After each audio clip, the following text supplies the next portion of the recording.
मैं बहुत आध्यात्मिक हूँ, फिर भी मेरे जीवन में सुख नहीं है। ये एक बहुत ही छोटा-सा पार्ट है स्पिरिचुअलिटी। उनको पता ही नहीं है कि शिव सूत्र में क्या लिखा है।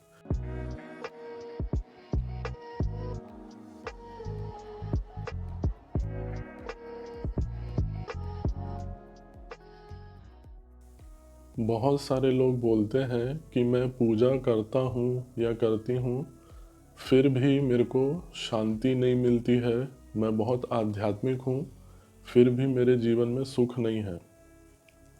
तो इसको साइंटिफिकली समझेंगे कि पूजा में आप क्या गलती कर रहे हो, क्या सही करना है, क्या नहीं करना है, क्या करने से आपको शांति मिलेगी। इसके बारे में सबकॉन्शियसली, साइंटिफिकली और नेचुरली समझेंगे कि हो क्या रहा है। सबसे पहले जो बेसिक चीज़ें हैं वो समझ लेते हैं ताकि आपको सॉल्यूशन और इसका जो रिज़ल्ट है वो समझने में आसानी होगी। सामान्यतः ये समझा जाता है कि, और जैसा कि लोग करते हैं, अगरबत्ती घुमाने को, दिया घुमाने को, या जो 7-8 लाइन की जो आरती रहती है उसको करने से समझा जाता है कि मैं पूजा कर रहा हूँ या मैं धार्मिक हूँ।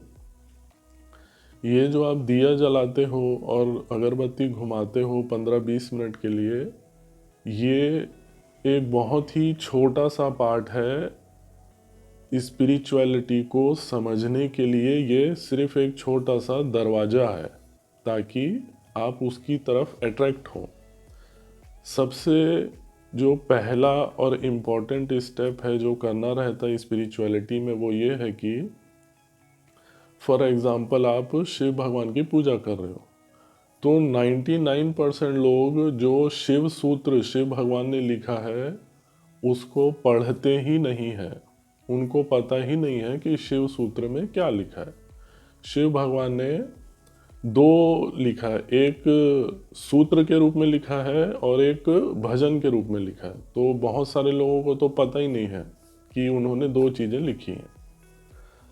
तो तब तक आपके जीवन में शांति और सुख नहीं आएगा जब तक कि फॉर एग्ज़ाम्पल शिव सूत्र जो लिखा है आप उसको अप्लाई नहीं करेंगे।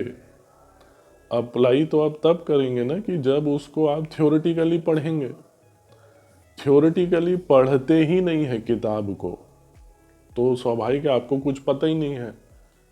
अगरबत्ती घुमा के आप वापस और बोल रहे हो कि मेरे जीवन में सुख और शांति एकदम बरस जाए, तो नहीं होगा। 15 मिनट आरती करोगे, 15 मिनट ही बस ठीक लगेगा, उसके बाद ज़िंदगी जैसे विचलित टाइप की चल रही है वैसे ही चलेगी। ये सबसे बड़ी और भयानक मिस्टेक करते हैं कि पढ़ते ही नहीं हैं। पढ़ोगे फिर आप अप्लाई करोगे। अब कैसे आपके जीवन में सुख और शांति आएगी? बहुत सारी जो धार्मिक किताबें हैं उसका अगर आप सार निकालोगे तो 7-8 चीज़ें कॉमन निकलेंगी उसमें। तो अभी एक सिंपल लेते हैं एग्जांपल, कि जो सबको पता भी है कि भाई हर धर्म में लिखा है कि आप प्रेम करो लोगों से और हेल्प करो। तो अगर कोई भी धार्मिक की चीज़ का आप अब पढ़ोगे, एक भी पॉइंट अगर आप अप्लाई कर लिए तो आपके जीवन में क्रांति आ जाएगी, तो ही शांति और प्रेम आएगा।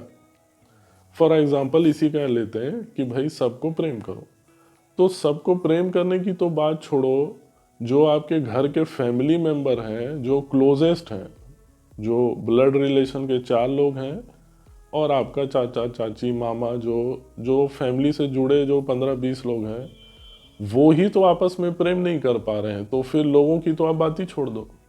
इससे मैं आपको सिर्फ ये एग्जांपल दे रहा हूँ कि आम आदमी का जो धार्मिक बातें हैं ना उसका एप्लीकेशन जीरो है। जीरो भी प्लस माइनस में बोलना चाहिए, इतना भयानक एप्लीकेशन है। तो जब आप उसको अप्लाई ही नहीं करोगे, जो भगवानों ने लिखा है आप उसको अप्लाई ही नहीं करोगे, तो फिर आप बोलोगे कि मेरे जीवन में क्रांति और शांति और सुख और प्रेम नहीं आ रहा है। तो वो नहीं होगा, जब तक आप उसको अप्लाई नहीं करोगे नहीं होगा। अब इसमें सबसे खतरनाक सबकॉन्शियस चीज़ ये आती है कि जैसे कि अब कॉमन सेंस से हम समझ गए कि पढ़ना ज़रूरी है।